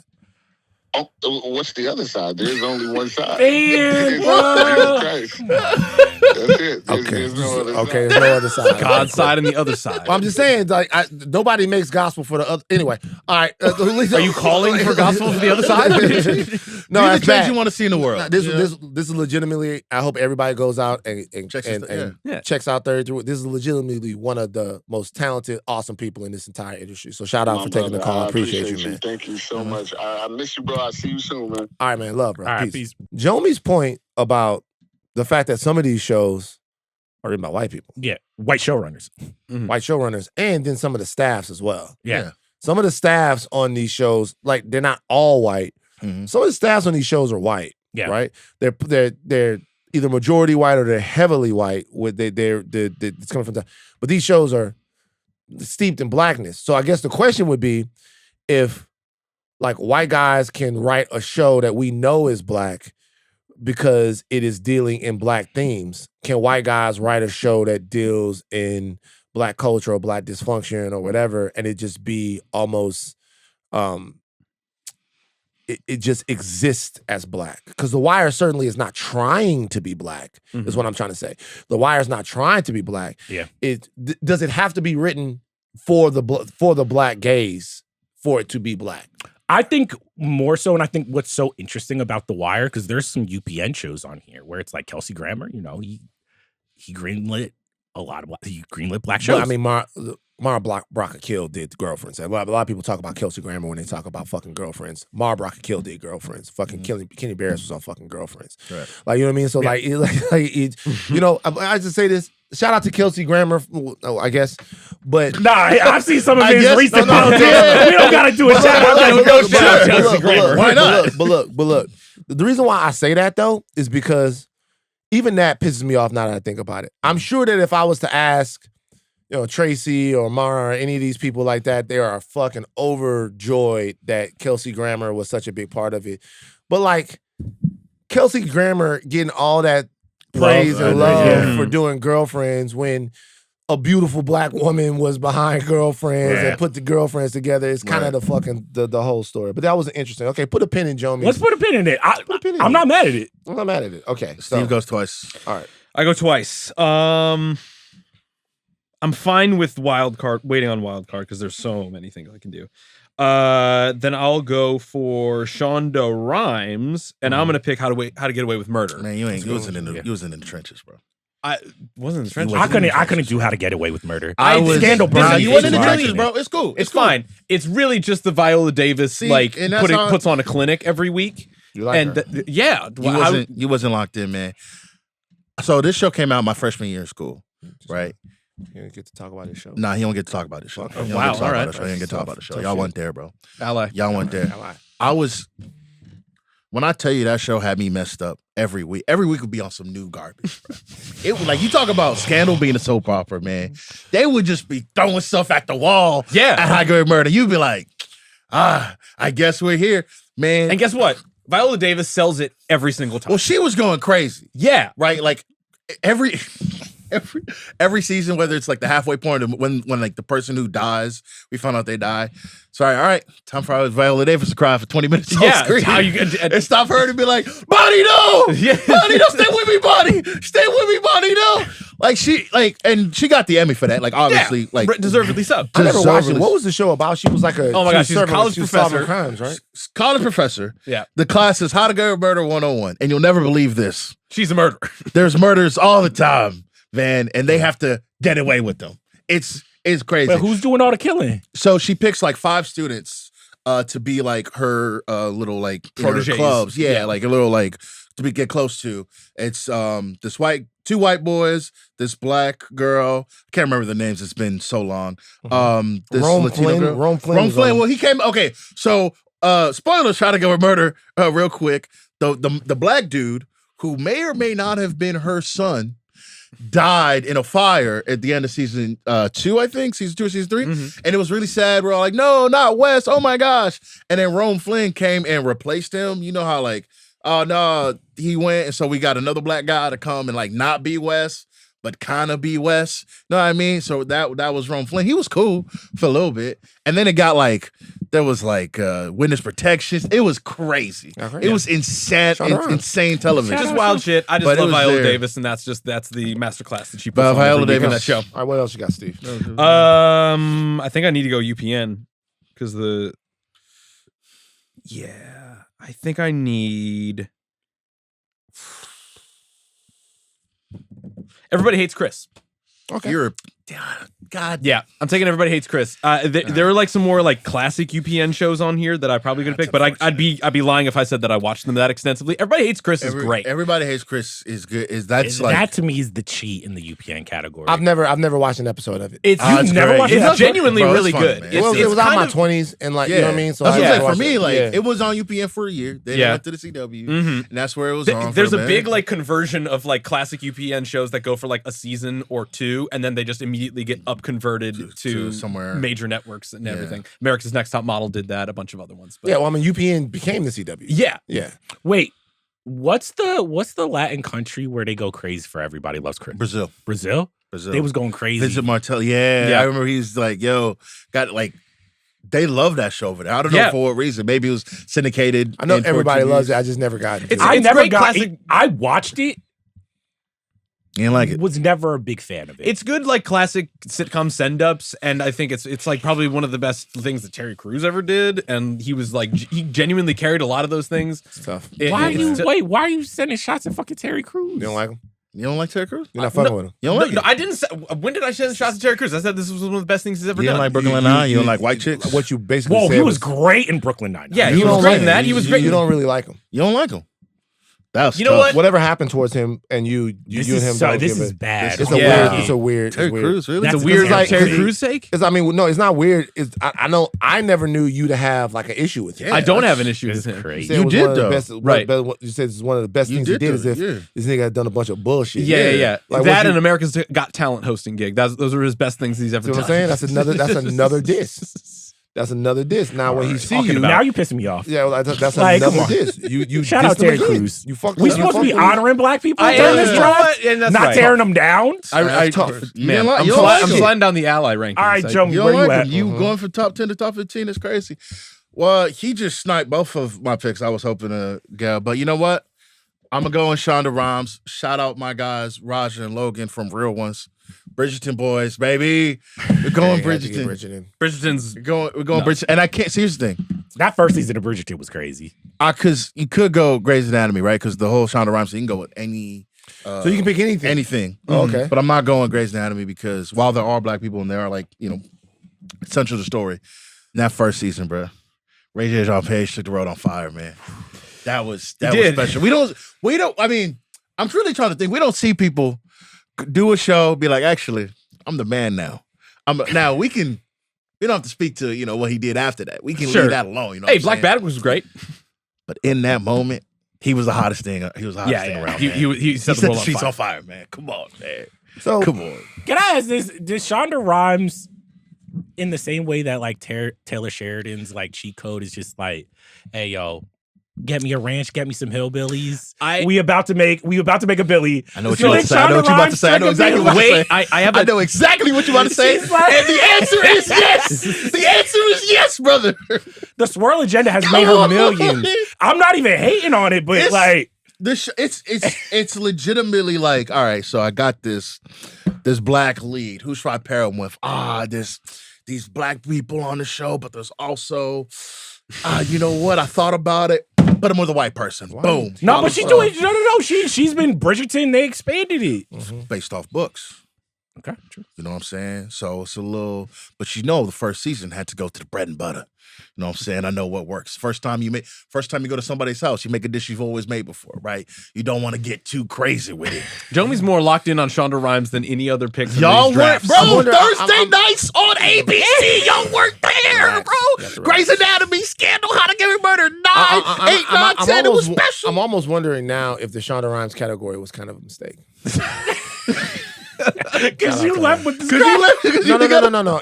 That's fine. I mean, like, you're looking at it now, and these shows is not really black like talking about. She got 3 black shows.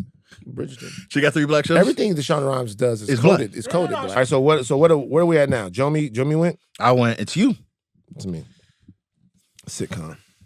Sitcom is just too deep. I still gonna punt on sitcom. I'm not doing sitcom. Okay. I gotta choose Shonda Rhimes before I end up with Inventing Anna. Hey, come on. No inventing Anna slander here. What's that? So I gotta do Shonda Rhimes. I guess because this is a black lead. She black, right? Queen Charlotte is black. That's her. Yeah. He doesn't even know. This is You haven't Queen even Charlotte? watched. I never saw it. You can take private practice. Shit. Yeah. Private practice. Grace. But that's a white lady lead. I can't take that. I don't want Okay. to take that. I gotta take Queen Charlotte. Now I gotta look at this lady that's Queen Charlotte.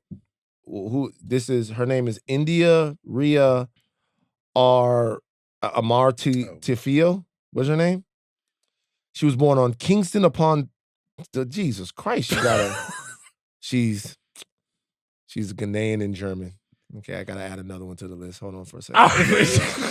You're not adding her to the list. I'm adding this to the list. How much money to reveal Van's notes app? I gotta add another one. Wait, to the what list. is it up to now? Van's notes app is crazy. My list of young biracial actresses that Hollywood is only casting for whatever reason My name's Steve Ahlman. This is a clip. is now up to 1, 2, 3, 4, 5, 6, 7, 8, 9, Jesus 10, Christ. 10. Just every time I see a young black actress that's cast in a movie, Are you doing this with the brothers? The lead is biracial because it's not happening as much, and so like The brothers be light skinned. No, they don't. They're not as light skinned as you think that they are. But like, this is fine. It's okay. But I'm keeping it because people say that I make a big deal about things, and so every time I see a new young biracial lady actress, I just put her name in the list. I put her name in the list because people think this is not a thing that's becoming a trend that's starting to overwhelm, and I'm just pointing this out that this is becoming a thing. All right, and like I know it's weird to talk about, but it's becoming a thing. So, but shout out to her, Queen Charlotte. I'm drafting her. Queen Charlotte. Queen Charlotte is 15. So my draft is done. Shonda Rhimes category about a bit of mistake. Yeah, this is Shonda Rhimes. Hey, we're trying to show love to one of our great creators. Shout out to Shonda, man. Shout No, out to shout out Shonda. to Scandal, my show. That's what I'm Scandal's saying. my Princess show. Diaries 2, Royal Engagement. Yeah. She wrote that. Shonda Rhimes is a fucking genius. Yes. Yeah, I know. Yeah. Okay. All right, UPN. We already talked about it a little bit. 4 beautiful sisters. I gotta go, girlfriends. I was love you, girlfriends. girlfriends. Shout out Tracy. I watched a lot of girlfriends because at that point I think they were doing marathons on BET, and I would also come home from high school and be like, "Let me see what the girlfriends." What are they up to? What's Tracy doing? Now, damn, I only got Wild Card left, and there's so many amazing shows. Do I try to win or do I go with my heart? All right, so right now I have The Cosby Show, Atlanta, Girlfriends, Scandal. You know what? I gotta do it because I watched a lot of this fucking show. Don't do it. Don't do it to me. Don't do it. What are you about to do? I watched a lot of this show. I gotta go. Shout out. Wait, actually, I'm going with my heart. Fuck it. I'm going Keenan and Kel off Nickelodeon. Oh, okay. cool. Okay. Hell yeah. I'm going Hell Keenan yeah. and Kel. Keenan and Kel. Hell yeah. Shout out. That What was about them? that's I such a love that show. transformational show for me. Yeah. Keenan and Kel was just something, especially at that time on Nickelodeon. I Mhm. was like, these are the funniest dudes on all that. Right. Fucking Mhm. Good Burger, Yeah. Orange Soda. Welcome to Good Burger, Burger, home of the Good Burger. Can I man. take your order? Come on, Keenan and Kel was just a special event. Special time. All right, so I'm up next, and for sitcom, I've been fucking around with it. I don't want to take another classic sitcom. I want to give love to the 90s. Okay. And so I'm going Living Single, man. Yep. Cool. Come on. TC Carson. I'm going Living Single. Queen Latifah. There's like Go. you could draft a lot of other shows here, but for me, Living Single is what I'm going to take. Living Single, trendsetters. All right, because then there was another show about a group of friends living in the city, and all of them motherfuckers ended up making $2 million an episode. Something stupid. Shout out to them. Shout out to them. But Living Single was my version of wanting to like have a group of friends in the city doing their own thing, beautiful black people working as professionals, all of that. You know, Grant Hill came on the show, all of that shit was dope. So Living Single is my, and I like my draft. My draft is always, I like my draft. That's good. It's always perfect. You've never messed up not once. Like I like my draft. I don't know about Queen Charlotte.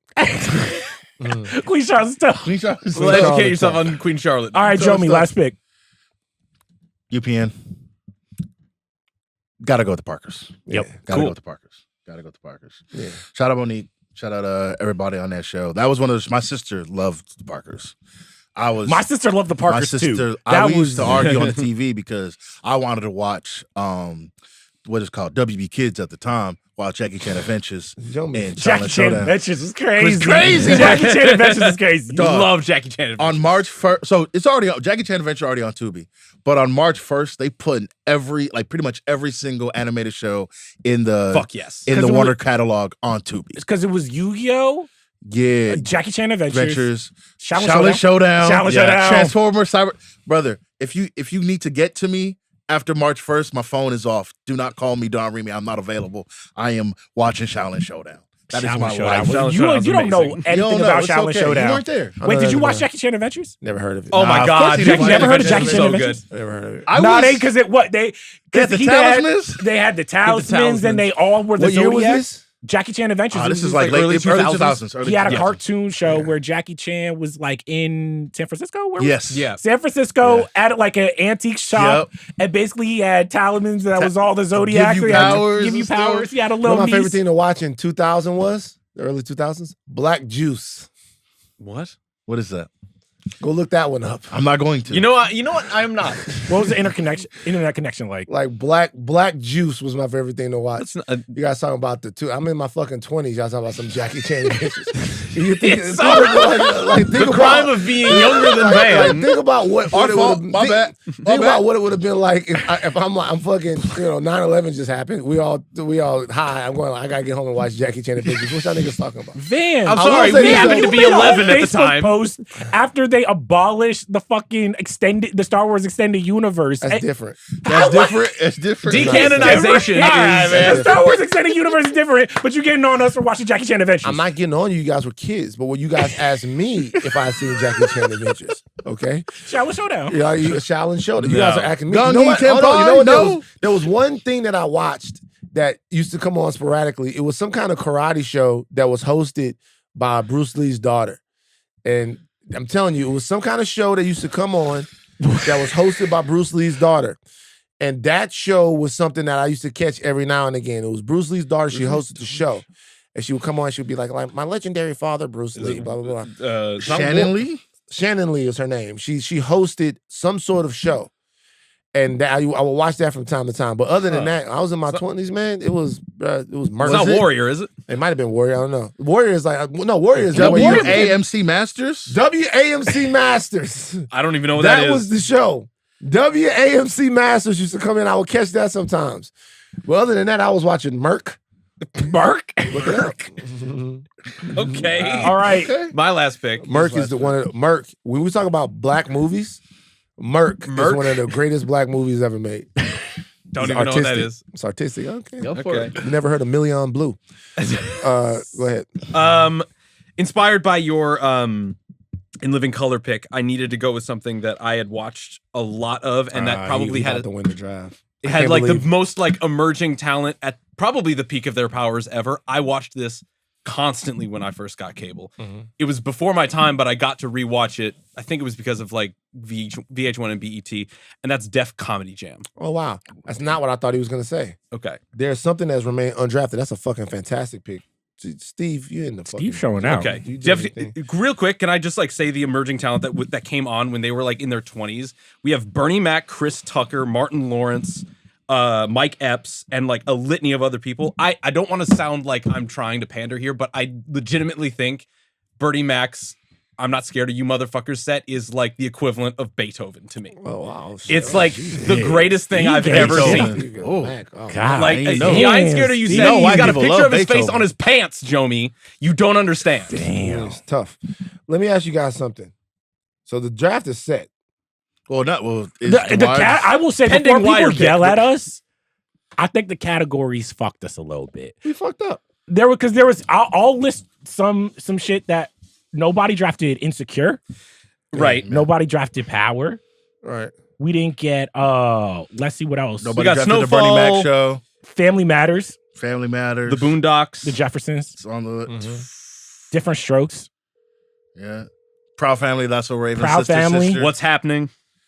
What's happening? Didn't get drafted. A lot of stuff didn't get drafted. We shouldn't have. The Shonda Rhimes category was a mistake. I blame myself, not because what Shonda Rhimes does isn't. She just hasn't made enough stuff. Soul Train. But you know what really didn't get drafted? In a black television history draft, The Chappelle Show. All right, so it was on the bubble Was for me. not On the bubble drafted. for me as well. It was here's the thing. Y'all already stumped me with the Cosby Show. If you pick Cosby Show and Chappelle hey, Show, come on, bro. you can't do that twice. You only can do one. Yeah. Everybody gets one. All right, so draft. I have Cosby Show, Atlanta, Girlfriends, Scandal, Keenan and Kel. Van, you have Good Times, Living Single, Moesha, Queen Charlotte, In Living Color. Jomi has A Different World, Martin, The Parkers, Bridgerton, The Wire. Damn, Steve, he won this. Sanford and Son, The Fresh Prince of Bel-Air, Everybody Hates Chris, How to Get Away with No, Murder. Charles, Def you Comedy. easily won. Are you nuts? You got Motherfuckers are gonna see the Cosby Keenan Show. and Kel. The Keenan and Kel fucked your draft up. I feel like the Cosby Show sold his But draft. The Cosby Show fucked me up. Any fucking you have to be a moronical dimwit not to draft the Cosby People- Show people- first. Get ready for the in a internet. black- people in a black people television not gonna show vote draft. for Charles because the Cosby Show on it. Right. I'm very Despite happy the- with my draft. Can we You did a redact great maybe job. the name Cosby or something? Because motherfuckers gonna see that graphic How and be about like, this? look. How about this? We won't put Bill on the graphic, but we'll put like for Nah, put Lisa Bonet on that Yeah. bitch. Right. That's what I'm talking about. Right. She for a different world. That's How about yeah, a Perfect World prequel? No, or a that'd Different be World funny prequel in series? the draft if you just redacted it all. There's no picture. There's no nothing. People like That one. Man, the show is what it is. I have somebody from Cat's Eye on this list. How did that happen? Manning, yeah, because we were talking about it. but it's two biracial girls There from are Cat's two, Eye. Oh yeah. shit! I'm just gonna put Cat's Eye chicks. What are you doing? Why are you doing that now? Why now? Why now? It's, 'Cause I'm looking at it's the clearly list. a living list. It's the list. You the could have list come. lives. You could have done that in like. wait, 15 are you minutes. making Coco a Jones list and for stuff. the UK niggas? Put Marseille Martin and stuff. Put what's the girl the pretty lady that's on the Reggie Dinkins show? No, I'm not watching. Put Zoli Griggs and stuff. Put them in stuff. But Jessica Williams and stuff. She ain't shrinking right now. But all these people put them in stuff. Like it's like Yeah. these, and a lot of these English as well. Like what? What? I apologize because we all black. Oh, hey, I have an interesting conundrum for you. We were talking about it yesterday. Okay, Okay. ready for this? Can you have two black parents and also be biracial? Oh my god. Culturally, you can. Oh, Culturally, you can. Charles is a genius. He got it right off the top. Now, what I will say, You got it right off I the have top. two black parents, okay? Two black. My dad light skinned. My mom was a beautiful dark skinned sister. Now, if I was up here saying, yo, I'm the hottest on the mic with a white mother, be like, that's culturally. Why you bring it back to J. Cole? Everything comes. It all comes back to J. Cole distance. No. Or, light skins have a tendency to make their light skinnedness their whole personality. Culturally biracial. You know what I mean? Actually, what we figured out is kind of the opposite. Okay. But because Zoe Kravitz has two black parents, but she's biracial. Because she tends to date Her- white men? No, her parents are black, but her parents are both half white. So she is definitely biracial, but she has two black parents because her parents are black. Her parents, it's like, so if you use the term black, this is really about the interchangeability of the term black and biracial. Her parents are black. Lenny Kravitz is black. Lisa Bonet is black, but they're both biracial, two black people, that are black and biracial. But she's not biracial. Who? Zoe Zoe Kravitz? Yes, she is. Because she has 2 biracial parents, which means that she No. is She has biracial. 2 black parents. She has 2 'Cause, black no. parents. All right, first Wait, of all, wait, biracial people are black. They are black, Black. but No, they're also not biracial. but. Not They're also biracial. It's biracial. She's got 2 black parents. Because And normally this was the crux of the argument. this was the crux of the argument. This I call this the Zoe Kravitz paradox. Ooh, Zoe Kravitz paradox. Ooh, 2 black parents, but the parents are half white, okay? And one is the cousin of Al Roker. Legends all around. Everybody is all these people are legends. Then she becomes a legend, but she's biracial because she's effectively half white. But then on top It of that, don't work like that. 2 blacks make a biracial. So if Wow. if Two black Zoe people- Kravitz, we did not know that she was a celebrity. We knew nothing about her dating, nothing. She just walked through that door. We would be like, black woman, not But biracial. do you understand that that's how I feel about everyone? That's how I feel about all of them. That's Do you the understand? difference. Do you understand? That's, do you understand? I don't believe in it's it. a specifically do him. you understand? That's how I feel about difference. all of them. I look at it like you black, and then you come and you go, I'm biracial, and I go, oh, I respect you. That's all. I'll call you that. But that you're nigger to me is what you are. Okay, you're black. But You're- all right, so you're a I'll say black this. person. I'll say this. So At a certain we're point, all black together. I at a respect. certain point, Tiger Woods culturally biracial. Well, Because we accepted him as, yo, you are black, whatever. And he was like, hey, look, culturally biracial. this is my thing. I said it on Higher Learning. Y'all black to me. We're black. We're one big family Yes. of different whatever. We're all black. Important to note, yes. We're all. But if you have a history of being like, no, I'm not, you get. That's good. You want to tell me I'm for defining your shit. If you tell me straight up right now, like people walk up to me, I was like, you start like when you were in LA, you started meeting people, and you'd be talking to some brother or something like that, and he goes, yeah, my mom is from Detroit, and my dad is German. I'd be like, oh, the fuck Germany got to do with it, nigga. Like you're a black person. Yeah, but I'm German. Like I'm like, all right, bro. Like, what's up with the crowd then? I will say later that on? is a thing that I have noticed in the biracial conversation. Is there always, when someone is explaining, it's like, damn, your mama from Queens, but your daddy from Switzerland. Like, why are you guys? So I'll say this. It's always that. I'll always say that. I'll say this though. I'll say this. I think this is great. Of course you do. I'm from Louisiana, so I'm used to the Creoles, Right. Right. telling us that they're Creole, and then after they get kicked in the ass by the white people, we go, come over here and get something to eat. Like, Fan. Wait, so who's in the Zoe Kravitz paradox? what the Zoe Kravitz paradox is: Lisa Bonet, Lenny Kravitz, and Zoe Kravitz. It's it's just them. It's not the Zoe okay. Kravitz paradox is 2 black people who are biracial. 2 black people making a biracial is a paradox. It's a paradox because of the interchangeability. No. You But say here's the paradox thing. like it's Like, gonna this is not how it fuck the happened. This is space-time not how it continuum. happened. But if you're saying that like 50% whiteness and then you have a kid makes a complete biracial, is not how it works. It is. The math isn't mathing. There. What are you talking about? It is though. It is. It is. This is all post credits. It's like it is. If you are half white, if you are half black, half white, and you meet another person that is half black, half white, and then you guys are That makes together, a whole biracial. and then the person is half white.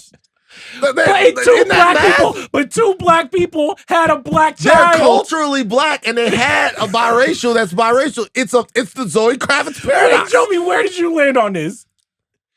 He doesn't want to talk about it because he's afraid. Wait, no, what? Jomi? He's not wrong. It's the Zoe Kravitz paradox. He's not wrong. 2 black people we thought that a biracial was always produced by a biracial. Biracial people, you guys. A biracial is crazy. Yeah, biracial is crazy. We thought that was produced by a black person and a white person, and using the societal definition. But no, 2 black people can produce a biracial because they can also be biracial and produce a biracial because the person is half white. Now, Because think about it. let me put on think about it. Zoe Kravitz has two black grandmothers and grandfather, or grandmother and grandfather that's black, and a grandmother and a grandfather that's white. White. But you guys, all right. Zoe Kravitz was conceived with black love. Yeah. There was no swirl. Like the swirl agenda leads to the biracial. Such a good point. The black love. That's why we needed you. This is such a good point. This is such a good point. That doesn't matter. Because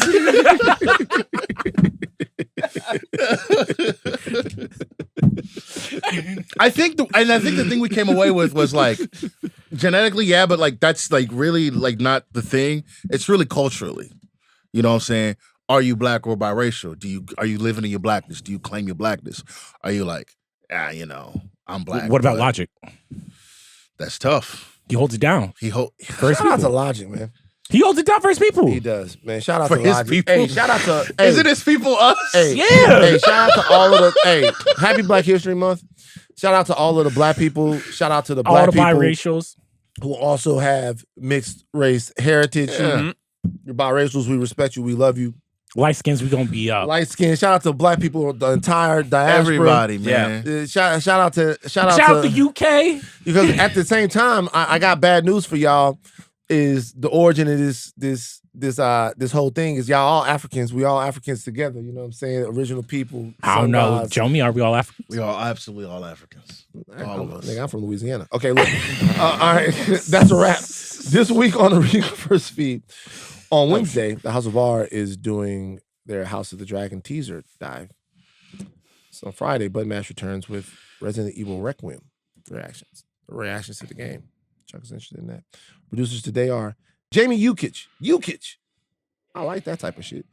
Devon Baroldi, Jomi Adeniran on socials. Hashtag. I haven't written the hashtag. It was gonna be Jomi Rhymes. Jomi Rhymes. Hashtag Jomi Rhymes. Mm-hmm. That's for what it Shonda. is. For Shonda. Shout out Shonda. Shonda. Shout out Shonda Rhymes. Additional production from Arjuna Ramgopowell. Chuck, take us out.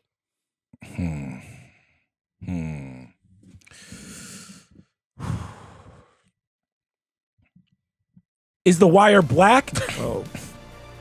Black TV shows rock.